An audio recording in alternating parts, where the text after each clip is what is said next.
Thank you for joining us today. I realise you've just been listening to the Venga Boys on your way in, but it will become apparent as to why in a second. I do apologise. So thank you for joining us today for this session on future-proofing dairy farms through landscape design, not hot yoga, which is kind of what it might feel like. So my name is Claire Whittle. I'm a farm vet. I work 3 days a week as what I always call a conventional vet, working about 90% dairy practice in the northwest. And then the other 2 days, I run my own consultancy business called The Regenerative Vet, where I basically advocate for healthy livestock as part of healthy ecosystems. So I'm just going to do a quick introduction into who we've got here today. So on the end over there, we've got Pete Leeson. So Pete is the partnership manager at the Cumbria Woodland Trust. He is also the creator of the Treeamble podcast, which if you haven't listened to it, is just one of the loveliest podcasts I think out there. So Pete talks to lots of different people, from farmers to ecologists, who are really passionate about supporting nature. So I would really, really recommend that if you haven't listened already. And then we've got James Robinson, so I'll try not to big him up too much. But he is an organic fifth-generation dairy farmer from Cumbria. He's also the England chair of the NFFN. And to sum him up, I thought I would read out how his name appears in the contact list on my telephone. So it's James Robinson, Sideburn Sally, Unicorn Hunter, Tamer of aurochs of the Shorthorn variety, Layer of Thorny Hedgerow, Keeper of Ancient Wildflower Meadow, Mushroom Snuffler.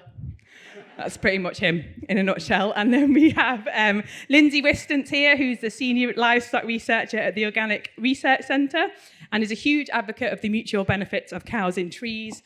And ever since I heard Lindsay speak of the mineral contents of trees and as livestock fodder and the benefits, I've been really inspired by her work. So we've got a great panel today.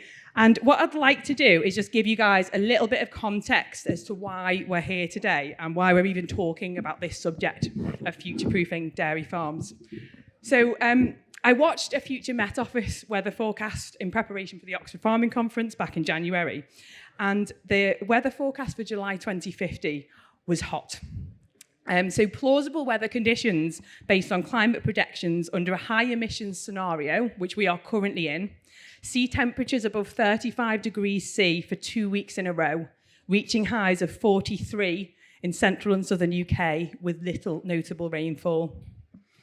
At these temperatures, heat stress in our livestock is at a record high.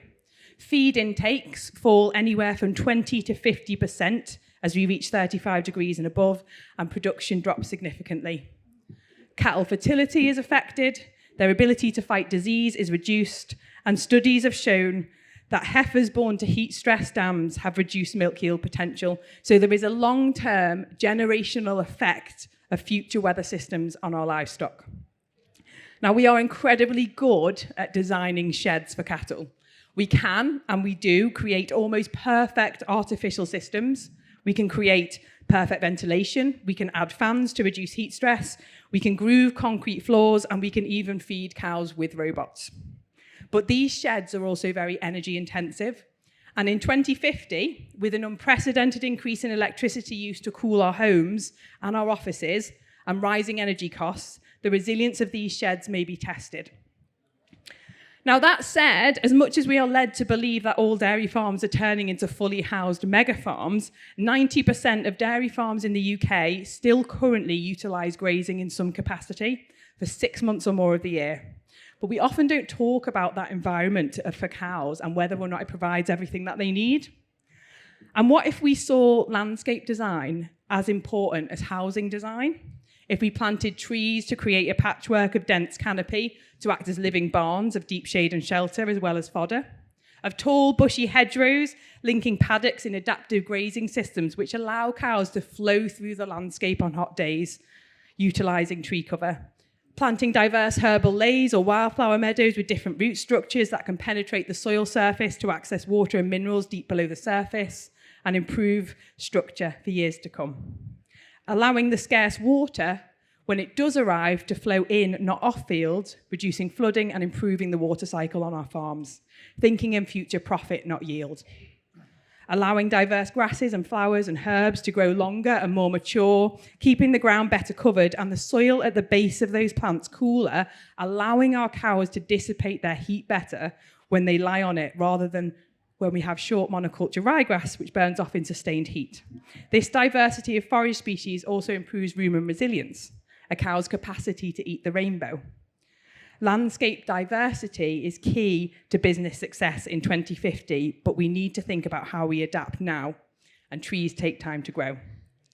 So I'm going to hand over to Lindsay for the science on this topic, and then we'll have 2 case studies of farms that are designed for the future, and finally we'll hand over to Pete to talk about establishment and funding.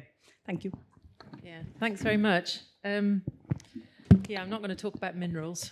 I'm going to talk about thermal stress. Thanks. Oh, yeah. Yeah. Yes, I can only go one way. Right. So I'm going to be talking about weatherproofing dairy systems through the use of trees, but with a major focus on the animals that live in the system. And this is a dairy system in Austria, by the way, if you're interested in this image. So Claire's just talked about weather. These are some Met Office printouts, if you like. So we're in our 10th consecutive year at being 1 degree or higher than temperatures in the pre-industrial period. By 2050, we will be experiencing a summer like 2018 every second year, and we're already 7 times more likely to get prolonged and heavy rainfall in the wintertime. So I've taken these charts from the Met Office website, and they're showing the temperatures, the sunlight, the hours of sunlight, and the amount of rainfall that we had in the previous winter, or this winter we've just had, and the spring we've just had. The colours show the differences from the 20-year average of the previous 2 decades. So the lighter the colour, the closer it is to the average. So you can see for the winter, the south of England was experiencing between 1.5 and 2 degrees warmer temperatures than the average. More sunshine for Scotland, but a lot less for the rest of the country in the wintertime, and a great deal more rainfall. In the springtime, the average temperature is around 1.5 degrees higher than, the spring temperature was 1.5 degrees higher than the average, but it didn't feel like that. And if you look at the reasons why, we had very little sunshine compared to the average and a great deal more rain. So the effective temperature is lower than the ambient temperature. So in the landscape, the trees can buffer both directly and indirectly. So we can see the grass growing under this apple tree in the summer of 2018, where the rest of the land around it is dry. That's partly to do with shade, and it's partly to do with trapping moisture at that ground level, the moisture that's comes about through evapotranspiration processes. And this also makes a cooler place for the cattle to lie down. On the opposite end, the great buffer that trees are, they're actually capturing the warm air in the wintertime, and they're holding it closer to the ground so that ground temperatures can be up to 6 degrees warmer, encouraging early grass growth and giving outwintered animals a warmer place to lie down. Also, the root systems of the trees become really important with holding that extra rainwater. So the infiltration processes are greater, but they're holding it in that same environment, so improving capacity over the whole season. And this particular image is of a trial in Ireland, very wet land, but the ash system here has increased the grazing system by, on average, 15 weeks. It shows you the power of a good root system. So I just wanted to say, before I start talking about thermal comfort, when I talk about animal health and welfare, it's so much more than the absence of disease, which is often what we bring it down to. So I'm really talking about overall health, thriving physiologically and emotionally, and these animals able to show the behaviour patterns that they were born to show. And I also want to remind that although trees bring a lot of benefits, something that's very relevant here in terms of coat care is a clean coat enables an animal to better regulate its thermal temperature, both in summer and winter. So getting rid of that dust, getting rid of dead hair and dead skin also helps them in thermal comfort. So thermal comfort is a sweet spot. It's where the metabolic rate is low and the heat that is used to maintain core body temperature comes about as a byproduct from normal metabolic processes. So thermally speaking, their comfort is high at low energy and low cost to the animal. They work hard to stay in this place, and if the temperatures are moving too high or too low, they start to employ other mechanisms. So if it's too cold, for example, they'll start with pilo erection, so the hair is standing up, trying to capture warmer air close to the body. They might start shivering, and they will certainly start to eat more to generate more metabolic heat. On the flip side, when it's too hot, they may start panting, sweating, and certainly stop eating to reduce that metabolic heat load. Notice at the edge of the thermal neutral zone or thermal comfort zone, there are two moments when they can sense they're coming to the edges of their thermal comfort, and they start to change their behaviours in an effort to stay within this cost-effective, energy-effective zone. And this is where they change their behaviours to seeking out shade or shelter predominantly. It's a stable strategy, and a landscape that offers them these things enables them to most effectively use the energy that's available to them. So there is a major focus on heat stress, of course, but we can't forget cold stress here. So the upper two images, I don't know if everybody can see these, but these two images illustrate the same dairy animals. So there's a dry group on the left-hand side and the milking group on the right-hand side. The dry group, both of them are experiencing the same cold, scuddy, horrible, sideways driving rain. The dry group have found a hedge to shelter in, and they are now back in their thermal comfort zone. The milking group, however, are in that phase of looking to get back into the thermal comfort zone. They haven't found it, they won't find it because there isn't any shelter in that field. So even though we know that temperatures are rising, as I said, rainfall is increasing, but so too are wind speeds during the winter. And this makes the effective temperature quite seriously lower than we acknowledge. So we don't have this detail for dairy cows, but if we take a beef animal as an example, for every 1 degree they go below their lower critical temperature, they require 2% extra feed. So for a healthy beef animal with a dry coat, this is around 0 degrees. If you add rain into this mix, their lower critical temperature goes up to 15.5 degrees. So already we're talking getting on for 30% extra feed. And if you then add wind into this mix, you can quite easily come up to a place where you're having to feed half as much again for this animal to maintain itself. We may not get conditions like the image in the bottom right-hand corner. So this is a cow in Nebraska. You might just see a white splurge. It's a cow absolutely covered in snow and ice. As I say, we may not see this, but let's remember back to the two storms that we had in 2017 and 2018, where we had nearly 500,000 animals die in the UK from those storms. Most of them were sheep, but we are not out of the woods in terms of cold stress.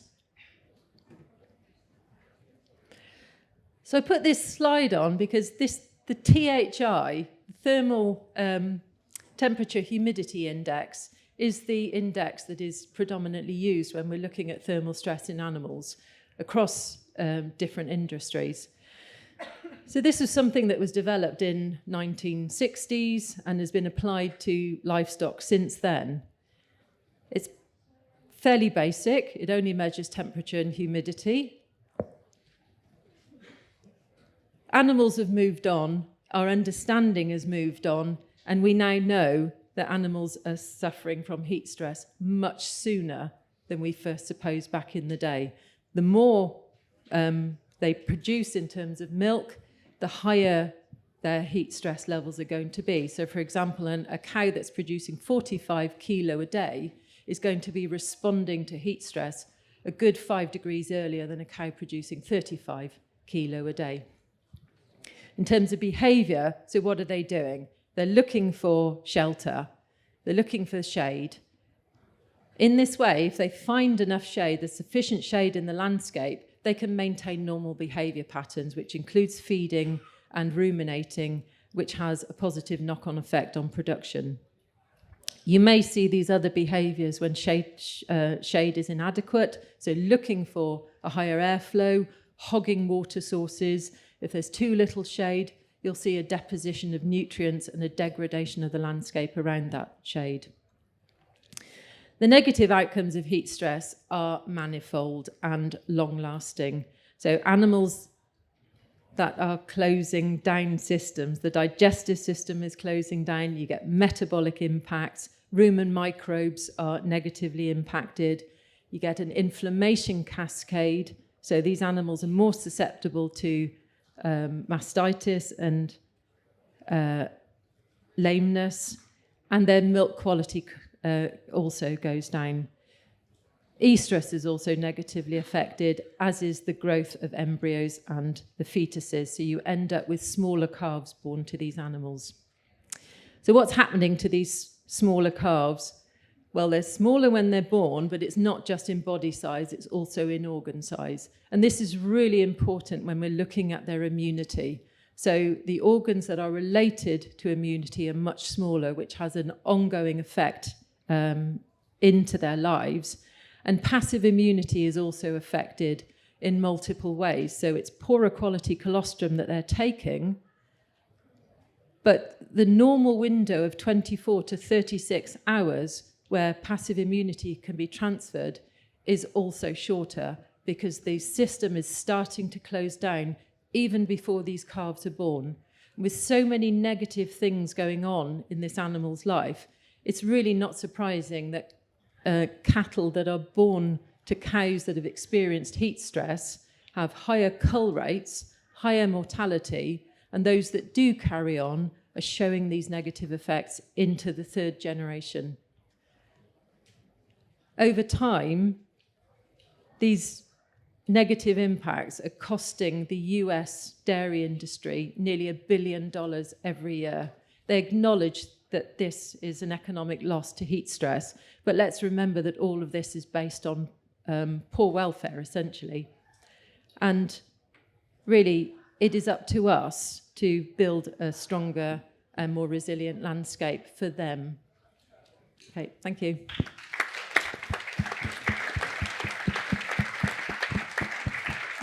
Thanks, Lindsay.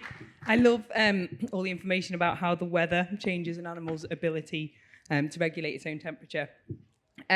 So I'm going to talk to you guys about one of our case study farms with the Woodland Trust, which is High Lanes Farm. So High Lanes is actually owned by my boyfriend Jack, who is in the audience over there. So if you can direct any technical questions at him at the end, I'm sure he'll be absolutely delighted to answer anything. So High Lanes, just to give you a few facts, we thought it was really important to include a conventional dairy farm in this conversation about trees and landscape design, because it's important across the board if you're utilising grazing. So a few facts. So High Lanes is a 370-acre farm with a main grazing platform of around 200 acres. There's 300 autumn calving and 100 spring calving crossbred cows with a focus on milk from forage. Mainly ryegrass and clover-lays, but this year 180 acres is being oversown with a herbal lay. And then winter feed is made in grass silage, self-feed system, concentrate feed in the parlour, and the milk goes for cheese making. I think it's important to say that the farm is run on a contract farming agreement. So Jack owns a farm, it's run by a contractor, and having both parties in agreement can throw up its challenges, which Jack will attest to, but I think it's not insurmountable as long as people work together on it. So I thought I'd just give you a quick overview of some things that have been done on the farm already. So the first one is rejuvenating hedges. So this hedge you can see on the left-hand side, although it looks like it offers pretty decent shelter and shade, it was reaching the point where we were losing some of those stems. So that hedge was starting to die. So made the decision to lay it. I stupidly made the decision to lay it by hand because I'm terrified of chainsaws in general. Have got an electric one now. So it's taken me over 2 winters to do 120 meters with hand tools. Good fun. Hard work. But yeah, I often do phone James actually on a video call to say, what am I doing on this bit of hedge? I'm really stuck, because he is like hedge Yoda.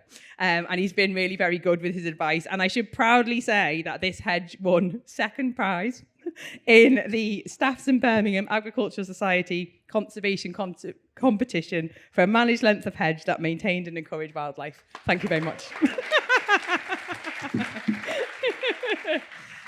So that's one part. And in terms of hedge planting, this top hedge was planted 15 years ago by Howard and Izzy, so Jack's mum and dad. Howard is now laying now. I think you can just see part way down where he started laying that hedge. And they've reduced the cutting of internal hedges on the farm to create more shelter and shade and to encourage more wildlife. It's also, the hedges have been put into an SFI agreement. Jack is a massive birder. I say twitcher, but he reckons he's not gone that far yet. And so for him, seeing birds on the farm is really important. And I have never seen such excitement as when he saw, I think, was it a lesser spotted woodpecker a couple of weeks ago? Very excited. And just, yeah, if you get him started on bird migrations after a beer, it is pure joy. So try that later as well. He'll be loving this. And then in winter 2023, on that bottom one, we planted 100 metres of new hedge to join up some existing hedgerow boundary. That was in association with the Newt Conservation Partnership. And just interestingly, I popped this in here as well. So there was a series of ponds dug on the farm, which was called Off-Site Habitat Loss Mitigation, which is a massive mouthful. But basically, there was a local housing estate built on the site of an old power station. And as part of the requirements, they had to replace 10 times the number of ponds that were lost due to the building works. So this, in fact, was really good. There was 3 ponds in this area. They also restored another pond on the farm. It pays £1,000 per hectare for 2 ponds, and it has very few prescriptions compared with standard stewardship schemes. They also paid for that hedge that you saw earlier to improve connectivity for newts and for wildlife on the farm. And it was just came off a conversation with the Wildlife Trust. So I would really encourage you guys to go out and talk to some of the conservation organisations out there, because there's often a lot of funding available that we don't necessarily know about. So just onto the farm. So this is an aerial view of the farm. The tree line you can see sort of at the top. I can't really point it out because my microphone won't stretch that far. But that's a brook which marks the boundary of the farm. And then everything below there is the grazing. It's round about the grazing platform. So I'm going to go through the aerial mapping we use with LandApp and the Woodland Trust to look at landscaping on the farm. So this next picture, we had a chap called Jack Starbuck, which is just the best name ever. I don't know if he's in here, but it was a great name. My poor Jack, I was like, anyway. So Jack's a Woodland Trust advisor, came to the farm, and we discussed the plantings on the farm in phases. So this we sort of class as phase 1, which sort of covers years 1 to 3. And that's reinstating some hedges that have been removed and also planting some new ones. So all the green lines on there, you can see, are hedges which are going to go in. And then I really wanted a medicinal hedge along the track. So you can see the track running sort of horizontally across the farm, the map there. But hedges can be actually quite difficult to remove. And I think it's just worthwhile mentioning that we wanted some other options that were available here. So whether this, for some of these fields in the future. So potentially planting hedge, which is very, very long term, might not have been the right thing. And I think we sometimes get horrified at the thought of removing trees. But if they're not in the right place or they're not working for you, it's not an impossibility to be able to do that. So Jack Starbuck talked about group planting of trees, which he called roundels. But we could actually do them in strips. So along that track there, you can see these little green strips. And basically, these are roundel designs, but rectangular. So that's a roundel, according to the Woodland Trust. But so you have you have a big central tree, various smaller trees and shrubs which act as nurse trees, and then on the outer edge you have these palatable species, so things such as willow or coppice, which can be used for their medicinal benefit. So cows can walk along that track, pick what they want, and importantly, they can get shade and shelter around the entirety of that rectangle. So that was a really good idea which came from Jack, which I think we'll be implementing as part of phase 1. And then, so phase 2, it was sort of years 3 to 6. We've got an orchard here. So Can you see the orchard? I can't see it. Oh, yeah, sorry. You can see it in the bottom. Sorry. It's quite dark on this screen. So we've actually started the orchard. So far, we've got 5 walnut trees, 2 apple trees from Tom the Appleman, who's also here. So there is a bit more to go out here. But the plan, as Jack said, aside from he thinks it would just be very lovely to have an orchard, is that this field is effectively the sick cow field, or where the red cows go. So taking inspiration from Caius Butty, or hospital fields in Wales, which has diversity of grasses and browse for animals to self-medicate, as well as providing shelter and shade for cows that are sort of convalescing basically before they rejoin the herd. So there's lots of different things going on in there. And then at the top of this, you can see, Cass did these, and these are brilliant. So this is the orchard, and she did some before and after. So it's a bit like, when you get a new sofa from DFS and you can put your picture of your living room up and put your sofa in. I really like this idea. So I hope that the Woodland Trust will do more of these for sort of future farm planning to see what it's going to look like. Because you can just see our one little apple tree in the corner on the left-hand side, but then cast on what they might look like in the future. So then also we have wood pasture. So where the brook runs there at the top of the slide, this is going to become a wood pasture area. Now it's a 9-acre block. It's an area of the farm that has been historically and consistently wet. And it's still actually wet now, this time of year, floods in the winter. It has been grazed, but it has been also a high fluke challenge on that part of the farm. So I think there's been this acceptance that this is a wet area on the farm, and can we stop fighting it? So what can we do there? So potentially integrating some trees, A, to reduce flooding, B, to offer shade on quite a large scale, so cows can potentially run in here in extreme weather, and then offering that different habitat and connecting up areas of the farm for wildlife as well, again, really important. And then this is phase 3. So this is a little bit more of a tricky area. And this is more of a sort of along a 10-year plan. And the reason is because we don't really know yet. So it's really handy to think about having agroforestry in the middle of that grazing platform. Really easy access for cows. But it's also quite difficult, I think, at this point in time, particularly from a dairy farm perspective, to know what the production focus is of those trees. Is it going to be timber? Is it going to be fruit? I don't think we entirely know what that's going to look like. So I think the plan over the next few years is to try and understand a bit more as you see agroforestry developing in different sort of farming systems. And there's also definitely some challenges there around land value once you put those trees on. So I think looking at how that changes over time, and the plan is to understand that. But yeah, and the very bottom bit there is some infield trees. So this is a nice little field. And I guess it's a bit of a nice to have to sort of create this little bit of parkland as well. So these are definitely more longer term. But phases 1 and 2 are definite, and phase 3 a little bit more of a question mark, but something to think about for the future. And I will hand over to James to talk about Strictly.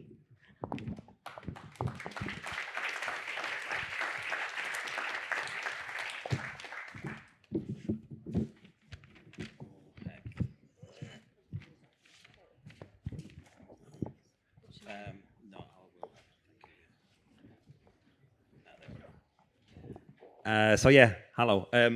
Claire's description of me was, you should see what I've said about her on my phone, but I won't go down that route. So Strictly, we're very lucky to have a long history at Strictly. So my great-great-grandfather arrived at Strictly with on a train, I think, to Oxenholme Station, walked some of the stock in and a load of kids that he had at the time. And then 149 years later, I'm there with my dad and my son. So hopefully my dad and my son are working at home, and they should neatly have started milking by now, hopefully. So I'm fifth generation, and our Robert is the 6th generation. Very lucky that it's all owned as well, so that gives us complete flexibility and complete freedom to do pretty much what we want, which I know a lot of people don't. But because it's owned, it gives us so much freedom. Been organic for 19 years as well, and that really sort of kick-started a lot of our thinking in diversity of pastures and stuff. So we've put a lot of herbal lays in. We're looking at, and then we're looking at this sort of tree browse and stuff that we are now as well. We've been in stewardship schemes since 1991, and we've really used them to sort of focus on getting the farm to where we want as well, in terms of hedgerows, in terms of water management. Mid-tier on 60 acres, and then higher tier on 240. I'm hoping if DEFRA get their act together, that we'll be able to tie all this stuff together. And then the milk is sold to Yew Tree Dairy. So Yew Tree Dairies is our sort of main buyer. They're going with 4 days milk a week. And then the other 3 are going to a local artisan cheesemaker who are specifically using our milk because of the way that we farm. And I've got a nice picture of some calves shouting under a huge oak tree there. So we're very lucky that we've got this diverse landscape, really. 300 acre that's all owned, but it's really diverse. So we've got like half of it is permanent pasture, not been ploughed since, wartime probably, if at all. And that is really diverse as well. So we're looking at some of that is the 17 acres of species-rich hay meadow, 14 acres of woodland, half of which is ancient woodland and half of which is new woodland. And then the hedgerows. So the hedgerows are they're a big part of our farm, really big part of me and a big part of everything that I sort of stand for in terms of their management and all the benefits that they do bring for wildlife, as much as everything else that we're going to talk about today. We've created a 2-acre pond. So my granddad and dad did that about 30 years ago. And then we've got all the wetlands and all the becks as well. And it's all linked together. It's all tied together by all these hedges. So going back to this map here for 1862, so we've been at Strictly since 1875, my family. So that's pretty much as it would have looked then. Our farm was just that little bit where it sort of says New Hutton and the 63 point something acres. That's what it was at the time.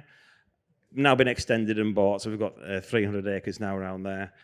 But if my great-great-grandfather was to stand on top of the highest point and look around the farm, look at all that, he would recognise every single field that we've got, because we've got 96% of those boundaries from that time are still intact. So they're there as a well-maintained hedge, or hopefully well-maintained hedge, or dry stone wall. So we're very lucky that we've got that level of ancient hedgerow there, and we do manage them on a 25-year hedge lane rotation to rejuvenate them. And so we've got everything, and we don't flail in the interior hedges, so we've got everything from a newly laid hedge, that's sort of like a metre square, up to 7 metres square, high and wide hedges.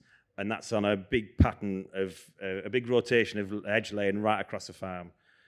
And by doing that, we've then providing shelter and shade and habitat and everything all the way across the farm at all times. So we're not flailing everything. We're not laying a hedge all the way around one field or anything like that. So we try to, nothing's written down, but we do try and make sure that we've got that diversity all the way across. I don't know how this is going to show up really, but I've sort of tried to patch together some photos here that was taken, towards the end of the First World War. I don't know why, but our area for some reason had some photos taken by the RAF. I can't imagine they were going to put a runway or anything on our land, because anyone that knows it, it's steep. But it's good to show the level of tree cover that there was there, and the level of scrub, and the way that the things have changed. So it's a bit bad to see, but I don't know how clear it is on your pictures. But the lighter areas that are on there, especially the ones at the top right-hand side of the picture, they've actually been cropped, and you can see I don't know whether the corn stooks or hay stooks, or whether they've stacked all the stooks up. You can actually see the little circles where they've been. Now those fields, especially the ones next to the beck, those fields now are that wet that we cannot even get in there with a tractor. Never mind attempt to make anything like hay or harvest corn off them. In fact, Woodland Trust have paid to plant 2 of those up now. The neighbour did that, and they planted them up because it's that wet you just cannot do anything in there. So the land's changed. Our climate is changing, as Lindsay said. We're getting 10% more rainfall now in our area, which is conservative. It's probably higher than that than we were when this picture was taken. So we can't keep farming the same way. Obviously we're not farming the same as we were in 1945, but we can't keep thinking about growing the same type of crops or grazing the cows on the same areas that they were then. So that's a really good example, really, of what it kind of looked like then. And if we skip forward, I'm just going to get to the right picture.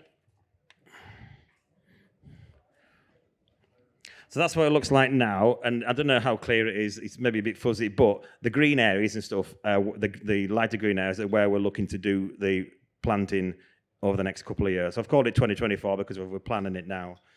But we've got a tremendous amount. So there's a real good line of trees all the way down the back side. You see that sort of wiggly line all the way down. We've got an ancient oak woodland down on the bottom that has doubled in size since that 1945 picture. We've got areas of wood pasture that we've actually planted this last winter, some of which are shown as little green dots on there, and then there's some others that we are going to do as well. So we're trying to create areas on that, in among the whole landscape, that the cows can actually run back into, like Lindsay said, like Claire has mentioned as well. When it's hot, when we get days like this, which in Cumbria, apparently in 2050 it might actually happen, we're gonna get areas where the cows can go and shade and shelter. One of the fields I'm going to focus on in a minute is it's the one with all the dots in the middle there, just above the wood at the bottom. And that there, our dry cows were in that field on Monday, and it was 25 degrees or something with us on Monday, and there was no wind. In that field now, there is no shade or shelter at all for those cows that are in there. Historically, there used to be, because they used to be able to go into the beck, and they would cool off in the beck. But being the good farmers that we are, we've fenced off the beck now to keep the cows from going in there. We've put an alternative water source in, so that option isn't there now. And we don't want 100 cows going to the beck. When farms around us were milking 15 cows, it was okay for 15 cows to go in the beck for water. Now we've got 115 cows going in. It's not the same. You know, we just can't do that as farmers. So we've kept them away from the beck, but that's also brought them away from that potential shade and shelter. So we're just trying to future-proof things as much as we can. So we've got we've got the wood pasture about. We've also put an orchard in as well on the farm track, a 40-tree orchard. So that's to celebrate the 150 years next year of Robinson's at Strictly. And another thing we're going to do as well, along the bottom edge there, there's a wiggly line all the way along green line. That's the boundary between us and the neighbours. So they graze their cattle the other side of that. So we're looking at putting a buffer strip of some scrubby species, some trees, and that's going to hopefully create a biosecurity divide between us and the neighbours. You know, because we're a livestock farm, pedigree livestock. TB is now in our area. We want to try and create that sort of buffer. And all this we're sort of doing for like 2050. So it's like 25 years' time. And 25 years' time can seem so far away for us. But the music that was playing just as you come in, the Venga Boys, if you're old enough to remember it, it was 25 years ago today, even though it just seems like yesterday when such a classic was number one. That 25 years' time in the future, you know, it just goes so fast. So we need to get these trees in the ground now to have the benefit that we're going to have in 2050 when we're going to have days like this much more commonplace. Thanks, mate.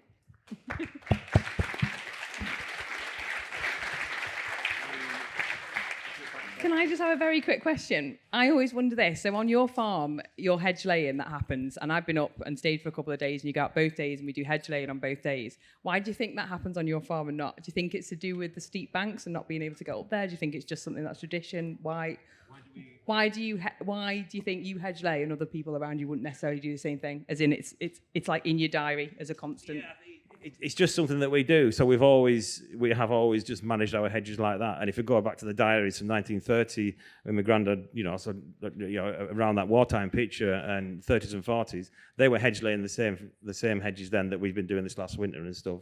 So it's that continuity that we've always done. And I think as farmers, that really gives us such a tie to the land. And by planting trees and by planting hedges, we've then got that again for the future and stuff, really. And yes, hopefully it's our children, our families and stuff. But it might be if it's someone else's, you're putting stuff in for the future. So hedges and trees, get them in now. See all the benefits of the browse and things for the next 25 years, and then 25 years time when they're all mature, we're going to just be reaping all those benefits then. Thanks, mate. And Pete's going to tell us how to do it now. Hopefully, yeah. Hi.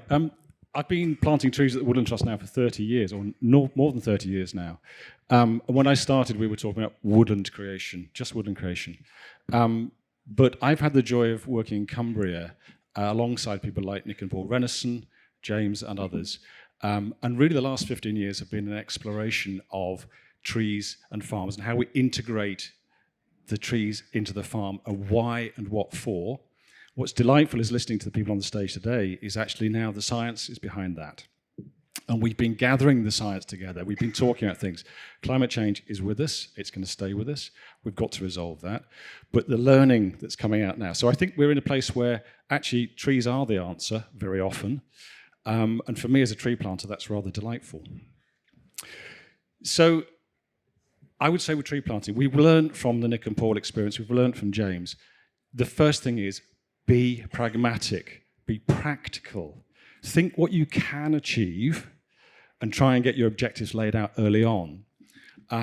We can't achieve 200-year-old oaks in 20 years. So if you want those big round canopies, if you want your grandchildren's grandchildren to have them, you've got to plant them today, but you're not going to have them in your system immediately. So think about what you've already got and think about what sorts of trees you can get into that system. So some grow slowly, sounds obvious, some are quite quick. Hedges are really quite quick to get going. Things like alder, if you've got wet areas, are quite quick to get going. Oaks will take more time. So think about your tree planting as it's a system. So you're going to have rapid growing stuff, you're going to have stuff that gives you shelter early on, and you're going to have stuff that's there for the long, long, long term.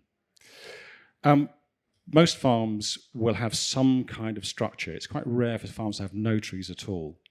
So the start point for many people is to think about what you've already got. Put it on a plan. If you've got big trees where all the cattle are gathering, think about how they work in the landscape now. One of the issues that's thrown at me sometimes about talking about trees in fields is the mastitis issue. So if you've got 2 trees in a wet field and everybody gathers underneath them, you've got a disease problem. So think about your big trees, what they're doing now, and how you might increase the number of trees so you get rid of some of those issues. Capitalise on your existing assets. Rob Vatcher, who works for Natural England, has got his cattle in a secondary woodland that he's planted. So his assets are existing woodland plantations. So think about right tree, right place, right outcome. Oh, I think we've stalled. Can you move me on? So again, lots of people are saying that they're wanting to change their system.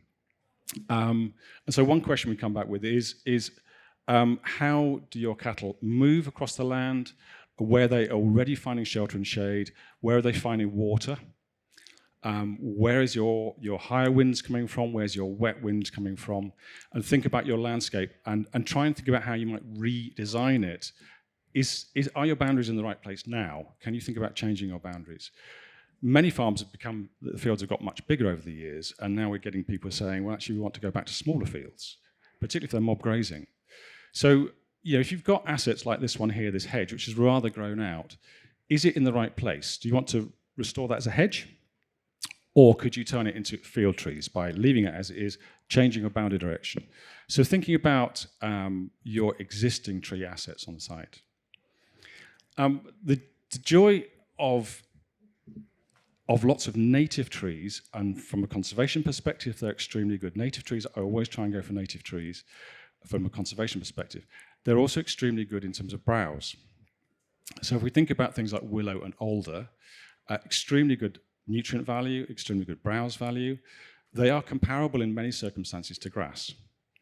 So we commonly think about, or I have this thing thrown at me quite often, when we're designing these schemes, is we're thinking about when we're putting a fence in, people are saying that's a loss of grass.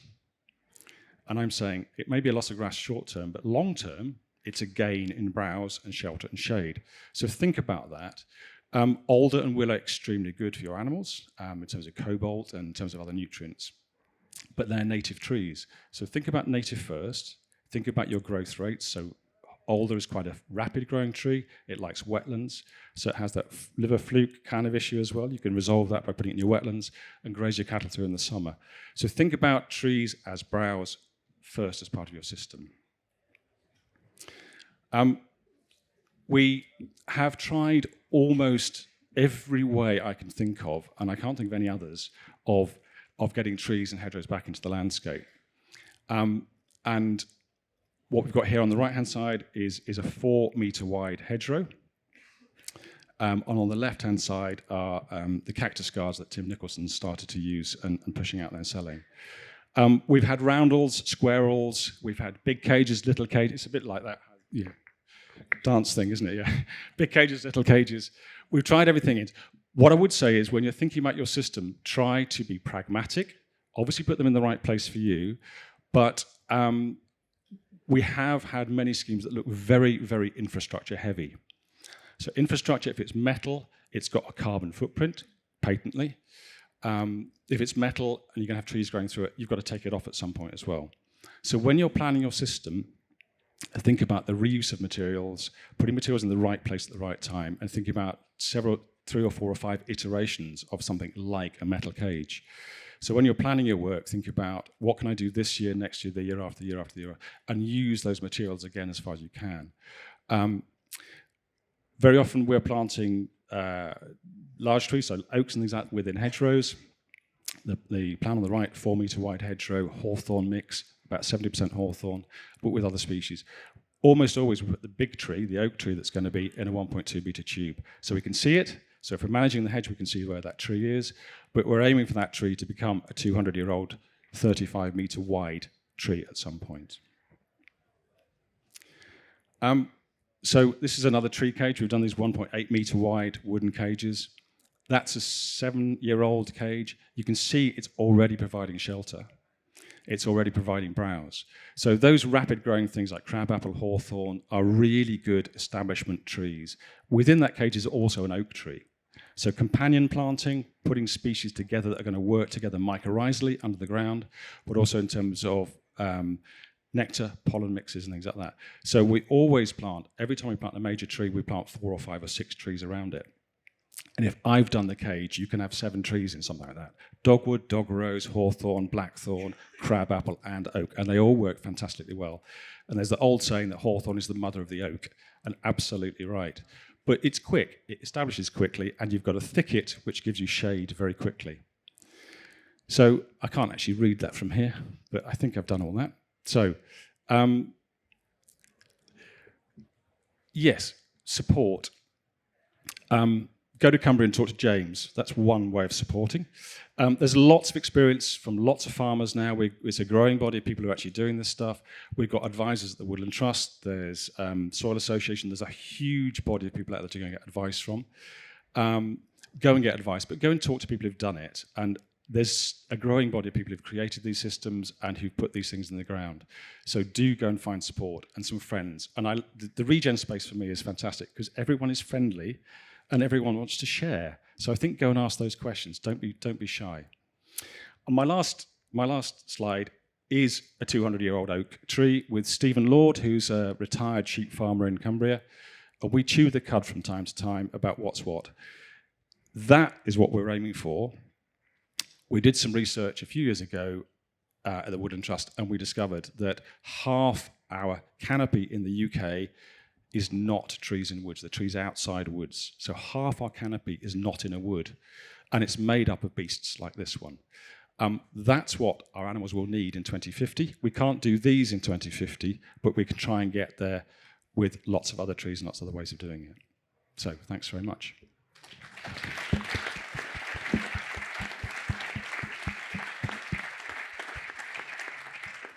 Thanks, Pete. I have a question. So in terms of, there's lots of people planting a lot of hedges, and I know James has had the same issue. I think you've had it, well, it's probably for both of you, really. In terms of sort of guards and things like that, is there anything you are suggesting people use or that you've tried that you think works, that is more sustainable? So it's such a difficult one, this. And you know, plastic, we don't want to use as much plastic as we have been using. The forest industry is a massive user of plastic. So often you can buy it and put it on, but it doesn't get taken off. And we're now spending lots and lots of money in Cumbria trying to take plastic tubes off. And there's a cost to that. It's a massive cost. At the same time, everything wants to eat trees. So yeah, we've tried hedges. Invariably, I say to people, put the hawthorn in without a guard, and the other trees put in with a guard. So at least you've then got 70% reduction in plastic immediately. But if you've got hares and rabbits and things like that, it's got to be site by site by site. But the plea is there. If you put them on, take them off.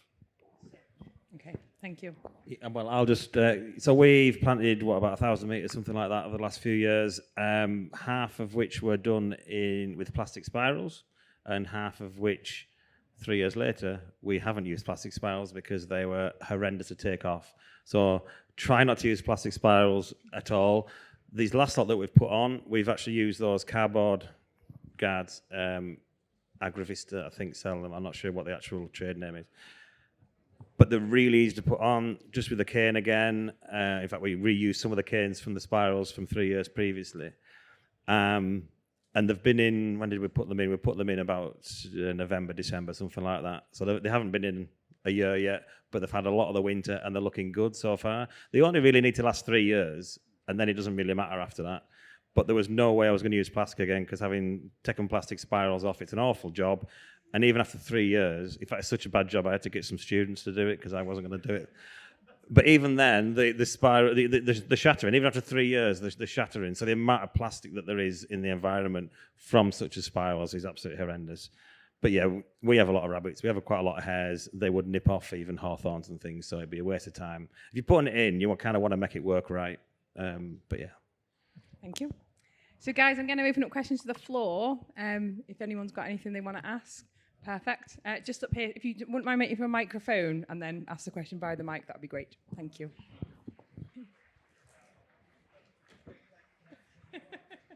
Oh. I don't mind. Hi, thanks very much for that. It was brilliant.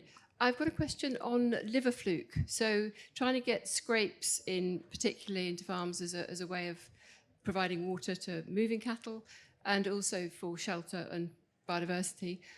You mentioned willow, which is really helpful. What are the other things that one can do to mitigate, and how much of a problem is it?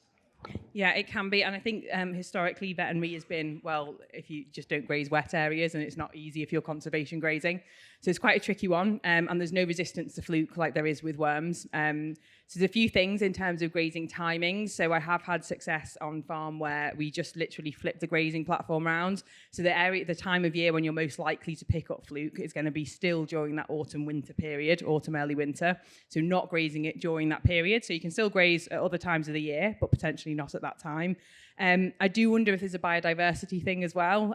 So there is some evidence to show that things like ducks and geese will eat mud snails, which are the intermediate. But how often do we see that sort of diversity on farms?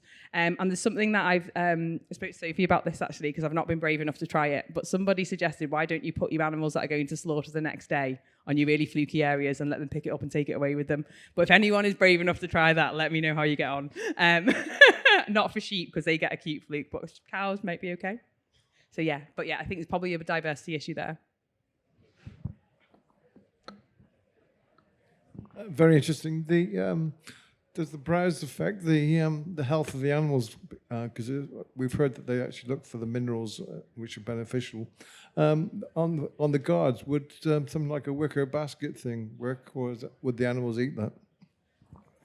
So from an animal health perspective, I'll go and then Lindsay probably will. But no, from an animal health perspective, there shouldn't be too many problems.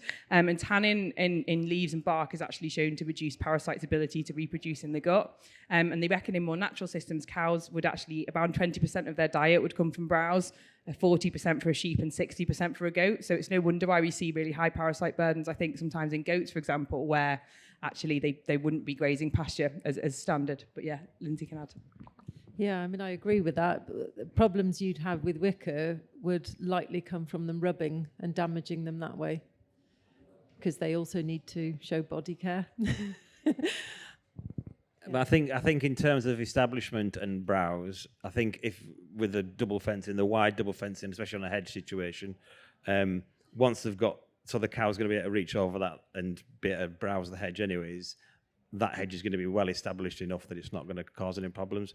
And so we're really happy for our cows to browse all our hedges, even the ones that are only a few years old, because they're nibbling the sides, they're never going to take the top out, so it's just going to keep going up. So yeah, just giving them that option at all times, diverse hedges all the way around the field, they can graze them whenever they want. And I would just add that actually all of our native species are browsable, so they will all respond positive to browse. But hawthorn would knuckle down, eventually it'll send some stuff out. So they will all be browsed. However, if you browse them all the time, every day, they'll disappear. So it's this balance between allowing browse in, but also then maintaining the distance between the animal and the browse. So it's as always, it's a balance, isn't it?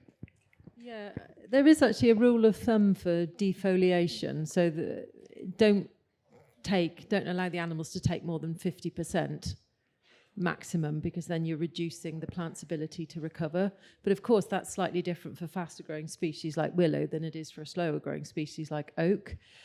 But whilst all of them are browsable, they're not all equal in palatability. So you saw in the slide that alder was mentioned. It is palatable, but it's very low in palatability, along with beech.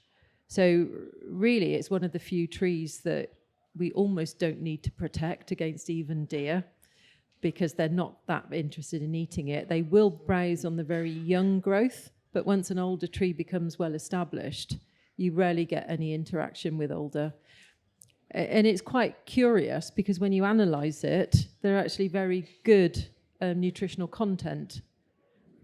But for whatever reason, that's not a species that they prefer to browse.